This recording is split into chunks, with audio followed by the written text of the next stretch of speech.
Times of India के एक report के हिसाब से हमारे देश में करीब 60% ऐसे लोग हैं जिनकी कोई फाइनेंशियल प्लानिंग नहीं है। बहुत बड़ा नंबर है 60%। आप सोच के देखिए, कई बार ऐसे लगता है कि मैंने कोई इन्वेस्टमेंट कर दिया है, मतलब मेरी फाइनेंशियल प्लानिंग हो गई है। कभी किसी के कहने पे कर दिया है, कभी हो सकता है कभी बैंक गए थे तो कोई एफडी कर दी है, किसी ने एक एसआईपी चालू कर दी है, किसी ने ज़बरदस्ती हमें कोई इंश्योरेंस प्लान दे दिया है, तो हमें लगता है कि हाँ ठीक है चल रहा है। नहीं, बहुत ही गलत है। तो ये वीडियो स्पेशली 23 to 50 के लिए स्पेशली बनाया गया है, जो 23 साल से 50 साल की उम्र के हर एक व्यक्ति को ज़रूर देखना चाहिए। यदि आप ये वीडियो देख लेंगे तो वो गलती से बच जाएंगे जो बहुत सारे लोगों ने की है। और वो गलती करने से क्या हुआ है कि आज वो स्ट्रगल कर रहे हैं फाइनेंशियली। बहुत सारे लोग हैं जिन्होंने पैसा तो खूब बनाया, फ्लो भी अच्छा था, लेकिन हुआ ये कि वो सही जगह इन्वेस्ट नहीं कर पाए, और बाद में जब वो 60 के हुए या 55 के हुए तब उनको पता चला कि यार ये तो बहुत बड़ी मिस्टेक हो गई। तो आज जैसे हर वीडियो में हम लोग प्रॉपर डेटा के साथ चीज़ें रखते हैं, आज भी पूरा आपके सामने डेटा प्रेजेंट करने वाले हैं कि कैसे बेस्ट फाइनेंशियल प्लानिंग हो सकती है। पूरा वीडियो देखिए और अपने जानने वालों को, फ्रेंड्स को, फैमिली मेम्बर को, जिनको भी आप चाहते हैं कि वो गलती से बचें, वीडियो प्लीज़ ज़रूर शेयर कीजिएगा। अब इस वीडियो में आगे बढ़ते हैं। तो पहली तो आप रिपोर्ट देख लीजिए जो टाइम्स ऑफ इंडिया की है। अब फाइनेंशियल प्लानिंग की शुरुआत करते हैं तो फाइनेंशियल प्लानिंग की शुरुआत बिल्कुल वैसे ही समझ लीजिए जैसे जब हम घर को बनाते हैं तो क्या करते हैं, सबसे पहले एक फाउंडेशन तैयार करते हैं, नींव। ऐसे ही फाइनेंशियल प्लानिंग के भी कुछ रूल होते हैं, बेसिक से शुरू करना चाहिए। तो फाइनेंशियल प्लानिंग का पहला रूल क्या है, चाहे आप कितना भी कमा, पहले अपने को सबसे पहले 2 चीज़ें करनी है। हेल्थ प्लान लेना है फैमिली के लिए और खुद के लिए, और दूसरा हमें लेना है टर्म प्लान। ये 2 चीज़ें किसी भी फाइनेंशियल प्लानिंग का जो बोलते हैं नींव है। अब हम फाउंडेशन तैयार कर रहे हैं, बहुत बड़ी बिल्डिंग बनानी है तो नींव मजबूत होना चाहिए। आज की डेट में हेल्थ प्लान 20 से 25 हज़ार में आपको 1 करोड़ तक का कवर आ सकता है। कैसे आएगा, आप किसी एक्सपर्ट से बात कर लीजिए। तो होता यह है कि आप उसमें बेसिक प्लान लीजिए और साथ में टॉपअप करा लीजिए। और इसी तरह से टर्म प्लान है, टर्म प्लान के भी अलग अलग ऑप्शन है। आप चाहें तो प्लेन टर्म प्लान ले सकते हैं या विथ इन्वेस्टमेंट भी आजकल आ गया है, वो भी आप ले सकते हैं जो आपको बेहतर लगे।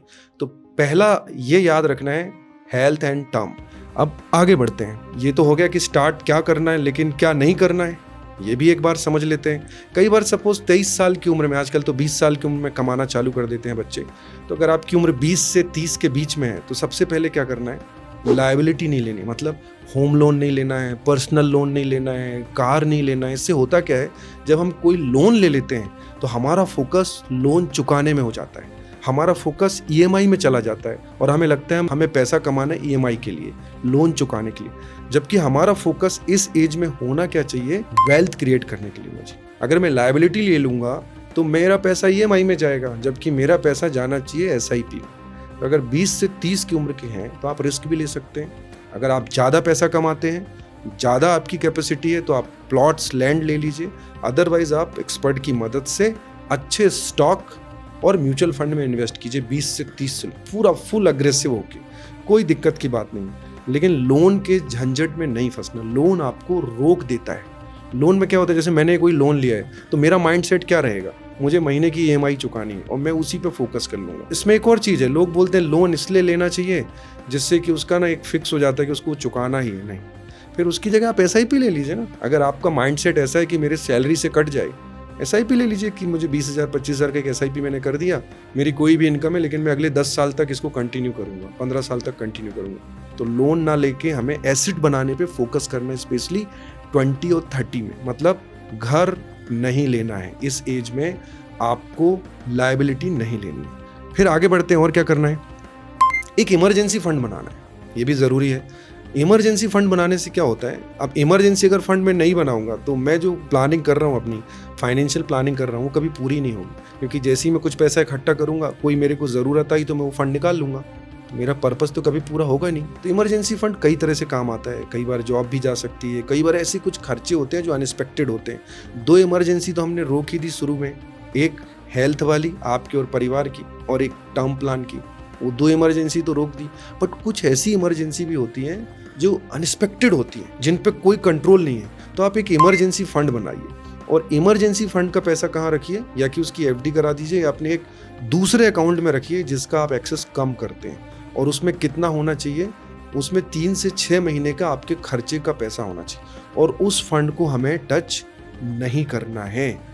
तो और आगे जब आप बढ़ेंगे तो क्या होगा, अब आप 23 के थे, 20 के थे, 30 तक पहुंच गए, अब आपको क्या करना है, डेफिनेटली आप मैरिज का प्लान कर रहे होंगे, आप लड़का हो या लड़की हो, फिर आप घर कार ये सब प्लान कर रहे होंगे, लेना चाहिए आपका एक घर होना चाहिए। बहुत सारे आजकल लोग ये भी बोलते हैं कि घर नहीं होना चाहिए, घर इमोशंस से जुड़ी हुई चीज़ होती है, तो घर तो होना ही चाहिए। एक घर ले सकते हैं और कार वार भी आप जो आपको पसंद है आप ले सकते हैं, बट एक अपनी कैपेसिटी के हिसाब से होना चाहिए। फोकस कीजिए कि आपकी लायबिलिटी कम हो और एसेट ज़्यादा बने, और वो कैसे होगा, जब आप अपने ऊपर लायबिलिटी कम करेंगे। जैसे कि कार बड़ी नहीं लेना है, अपनी कैपेसिटी के हिसाब से लेना है, तो ये दोनों चीज़ें आप ले सकते हैं 30 की उम्र के बाद। 30 की उम्र के बाद ही लेना है, ये 23 से 30 तक नहीं करना है। तब आप पूरा आप लायबिलिटी फ्री रहिए और इन्वेस्टमेंट कीजिए, अग्रेसिव इक्विटी में, लैंड में, गोल्ड में, इस तरह से इन्वेस्टमेंट कीजिए। अब एक यूनिवर्सल रूल है, आपने सुना भी होगा 50-30-20। ये वाली स्लाइड आप देखिए, जहाँ पे 50% ज़रूरतें हैं, नीड्स, 30% चाहते हैं, वांट्स, और 20% इन्वेस्टमेंट। मतलब यहाँ पे एक हमने एग्जांपल लिया है कि अगर आपका सैलरी 50,000 रुपये महीने का है तो 25,000 रुपये तो उसमें चला जाता है, आपकी ज़रूरतें, नीड्स तो जाएगा ही, उस पर अपना कोई कंट्रोल नहीं है। अब जो 30% है वो चाहते हैं, कुछ खरीदना है, कभी मोबाइल है, कभी शॉपिंग है, घूमना है, कभी फॉरेन ट्रिप पे जाना है, आप इकट्ठा करके जा सकते हैं, तो 30% अपना चाहतों में चला गया और 20% आ गया बचत, मतलब इन्वेस्टमेंट।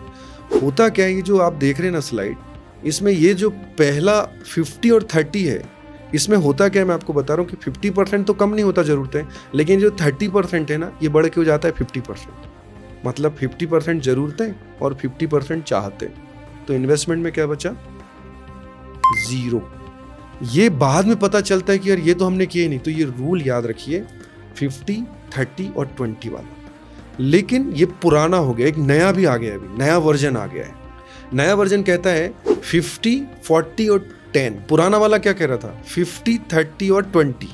अब क्या कह रहा है, 50, 40 और 10। मतलब 50% ज़रूरतें, 40% इन्वेस्टमेंट, बचत, और 10% चाहत, वांट्स।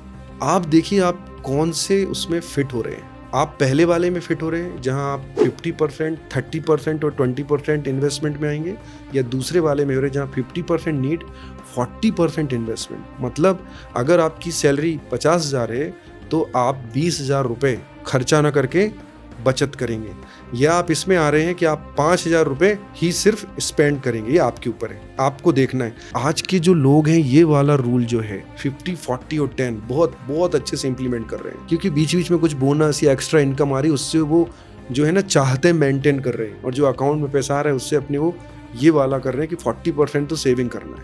मैं हर बार बोलता हूँ कि इसके लिए आपके पास कोई ना कोई एक्सपर्ट होना चाहिए। कई बार लोग बोलते हैं कि ये एक्सपर्ट को ही प्रमोट कर रहे हैं, हाँ कर रहा हूँ मैं।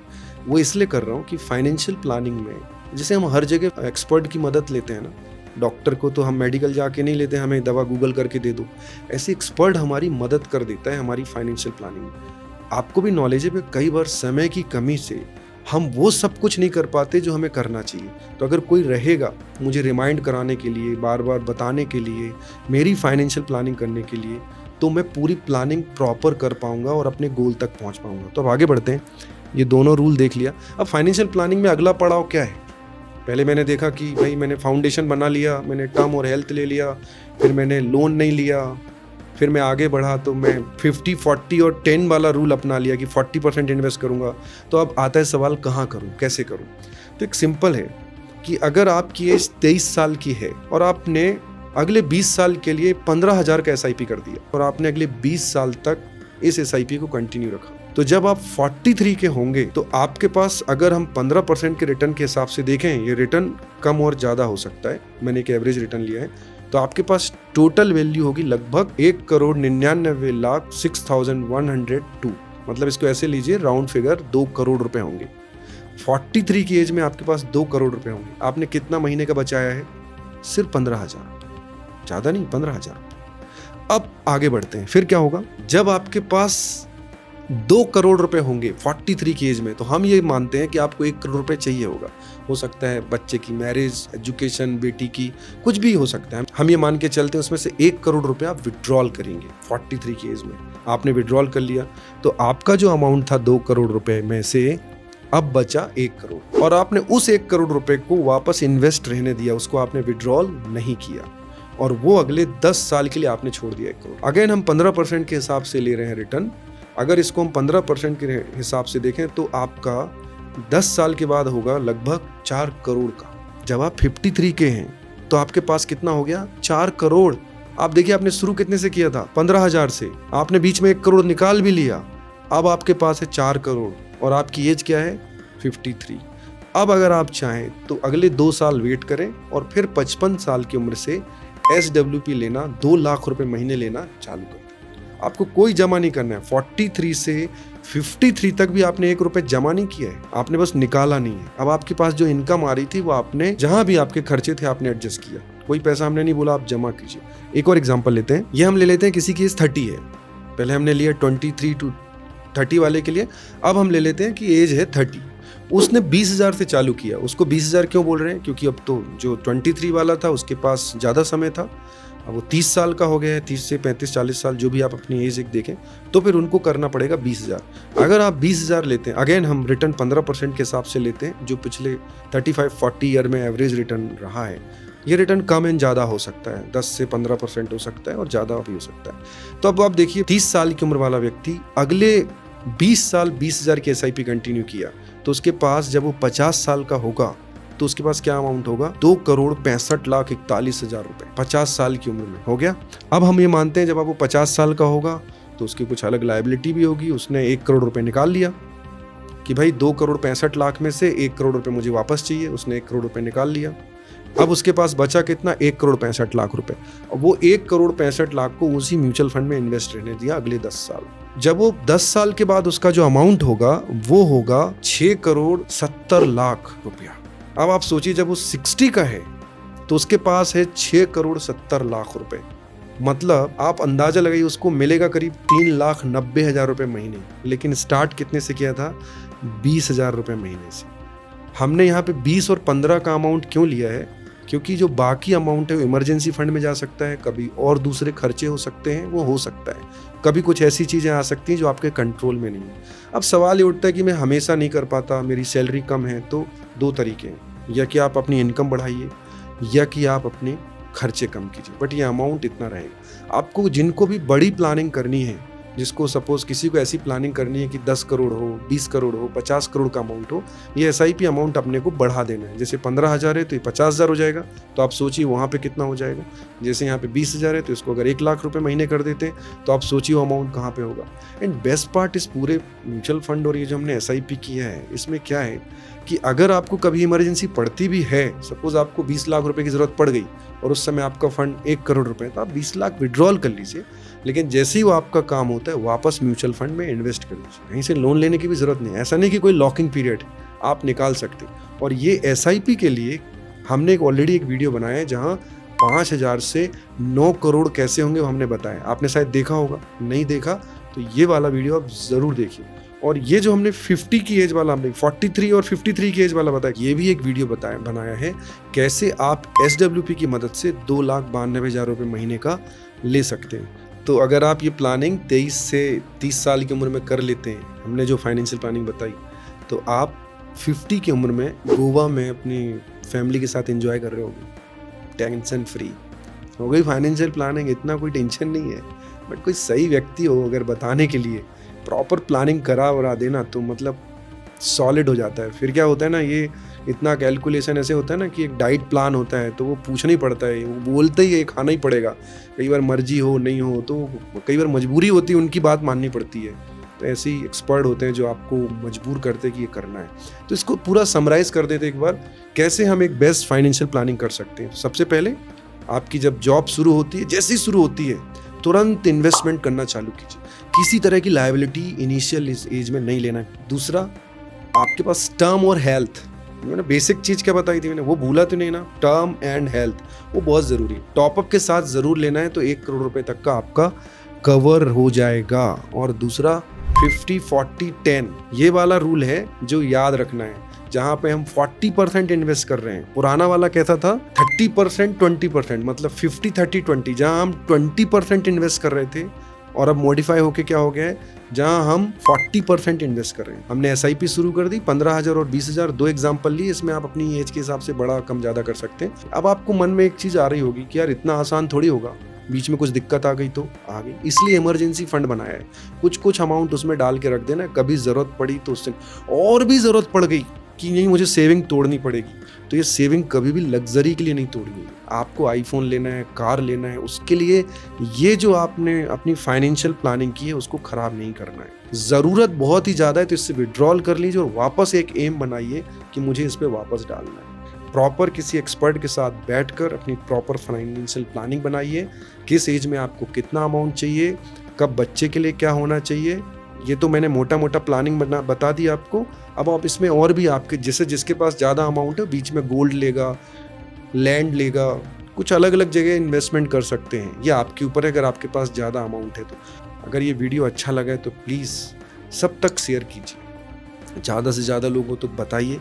तो क्या होता है, जो अभी यंग एज में आपके घर में जो बच्चे हैं, भाई बहन हैं या रिलेटिव हैं, वो तो तुरंत फाइनेंशियल प्लानिंग शुरू कर दें, वो बहुत स्ट्रॉन्ग हो जाएंगे अगले 15 साल में। या आप जिनको जानते हैं, हम लोग बहुत मेहनत करके वीडियो तैयार करते हैं, डेटा लेके आते हैं, तो आप प्लीज़ ये चैनल भी सब्सक्राइब कीजिए, जिससे आप इसी तरह के इंपॉर्टेंट वीडियो आप तक आते रहेंगे। Thank you.